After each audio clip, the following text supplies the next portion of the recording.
What's going on, guys? It's Church, bringing you another gameplay today. This time it's Storytime episode 4. And before we get into the story of the day, I would like to say a couple things. Definitely, I want you guys to go check out DEFCON Gaming. It's the clan or community I'm a part of. And go check them out on YouTube at DEFCON Gaming, because I've posted on that a couple times and I really want to help my community channel grow.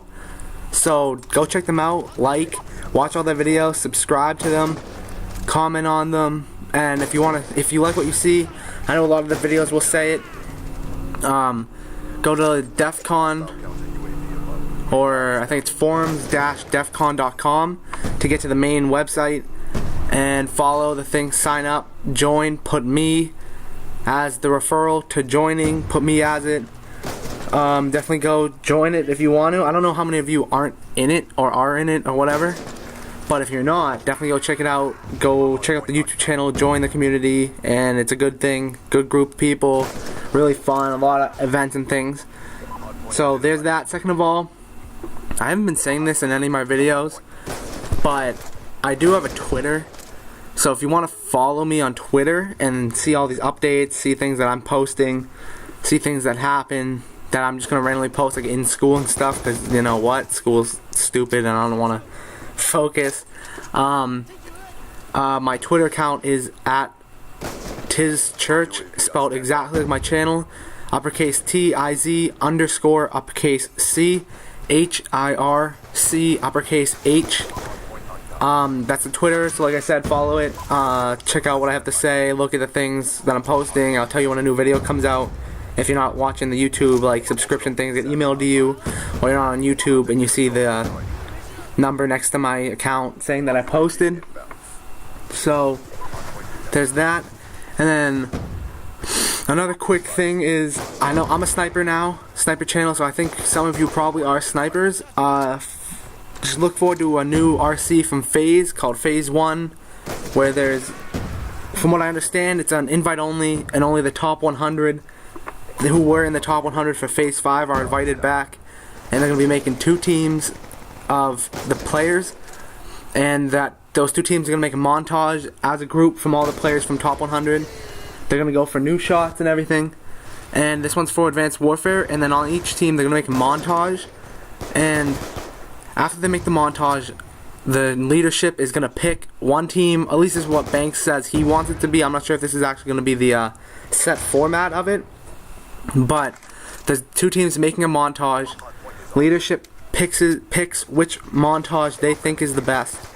Then those players of like 50-50 or whatever there is are going to be the ones that in the solo part of it are going to be the ones that are picked out of. So that sounds pretty cool. So definitely look forward to all the people who you follow, who made it to top 100, like probably Mark of J, D Almighty. I know a couple of the people like Kitty and stuff made it into FaZe already, so they're already in it. So just look at all the people from Phase 5, look for them who are in it, look for FaZe members, look for FaZe Clan putting up the montages. Just wait for those, because I feel like those are going to be unreal, just sick. But yeah, it's the 3 things I kind of wanted to say before I went into the commentary, or the main point of this commentary. So now, here's the story, guys. Alright, I'm gonna do the one about how I broke my arm in 3rd grade. Alright, so at my elementary school, because it's 3rd grade, obviously I'm in elementary school, it's like 6, 7, 8, or 9, I don't know, I forget the age groups for that. We had 2 playgrounds. The back one was huge, the front one was small, and the front one was for 1st and 2nd or something, and then 3rd on got the back. And in the back they had just put in a new playground, like play set, and in that they had like the whole like kind of jungle gym thing, where it had all the different things like the slides, ladders, nets, monkey bars, shit like that.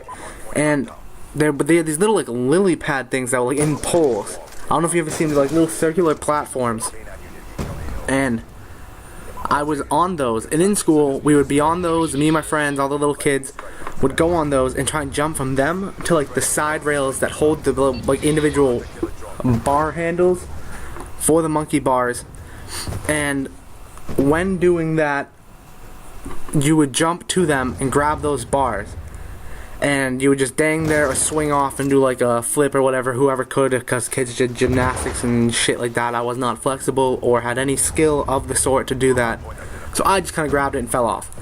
But I was doing it one day in like the summer or something with my dad. I was riding my bike, he was there with me in the parking lot of the school, because it was like a safe school, really nice parking lot, big, I guess, really nice for bike riding. You know, as a kid, I wasn't allowed to really just go bike around everywhere because I'm on like a pretty busy street and shit, and I'm just young, and they don't want me getting like picked up by some creeper in a van who tells me they have candy, so that's not allowed. But we were there, and I told him about it, and I was like, Dad, I can do this really sick thing in the back if you want to see it. And so me and him went to the back so I could show him. And I got there and like we did it once, and I think I didn't do it to like my standards at the time. Like I was sitting there like, that was poor, below par. So I was like, I'm gonna do it again, Dad, just wait, watch and see, it's gonna be good. So I do it and I catch it, and it's kind of like dunking, how like when you do it you kind of like, my legs went out forward, and unlike dunks, how you stay on and kind of swing back, I didn't have the hands and couldn't palm those poles, so I really couldn't just hang on. So I kind of just slipped off. You know, not a big deal. It's happened to me before while doing it, so I wasn't too worried or anything. And I put my hands down to stop me, because you know it's the instinct to put your hands down and catch yourself before you land and hurt yourself. And doing that ended up hurting me more, because then when I did that I broke my wrist bone. And I started like crying in a sense. Like I didn't actually have any tears, I was just kind of making noises. And then I stopped and looked at my arm. I'm like, alright, that didn't hurt too much. And I look at my dad, I'm like, Dad, I'm fine. He like looks at me and he's just like, his face is horrified, like beyond horrified. Like he's just like, oh God. And I'm like, what? I'm like, did I break my arm? Because my arm was like literally just a squiggle, basically, like from my bottom of my hand to like a good quarter way up my forearm was just like a huge like bump, because I broke it and like squished the bone. And he, instead of like being truthful and telling me, yeah, you broke your arm, he kind of was just like, no, you sprained it, it's fine.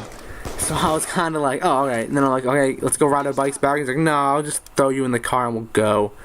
And we got in the car, came back to my house, picked up my mom, went to the hospital. My mom's face was horrified when she saw it. I was sitting back in the car like laughing, thinking it was funny. Like, oh, I did this sick thing, hurt myself. Because my dad was smart and didn't actually tell me, because I would have freaked out.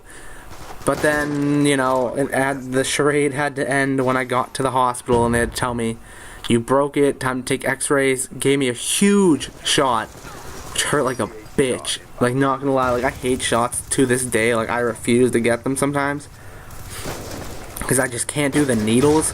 And it's just, I'm just not a kid. You can call me a pussy, whatever, I don't really give a shit. I hate needles, can't do it. So we get there and they give it to me, and I'm like screaming in pain from it. Then they made me go take an x-ray, so they had to move my hand, and as you can imagine, moving the broken arm probably hurts a fuckload, and it does. So got the x-rays done, left, they set it, and that night was just awful. But as any kid sees it, it was good, because I mean I got a sweet ass cast on my arm. Like, what kid who breaks a bone doesn't like the cast? In their mind it was worth it. In my mind it was worth it, because I got a cool cast to wear. You know what? That's all I needed back then, was a cast to make it better. So hey, whatever. But you know, then I went to 6 weeks or whatever, had it fine, it was good, whatever, and then, you know, that's the end of that. And I never broke a bone since. I got stitches after that, I think, which also was not bad, but like it kind of hurt because my brother hit my face against the pool.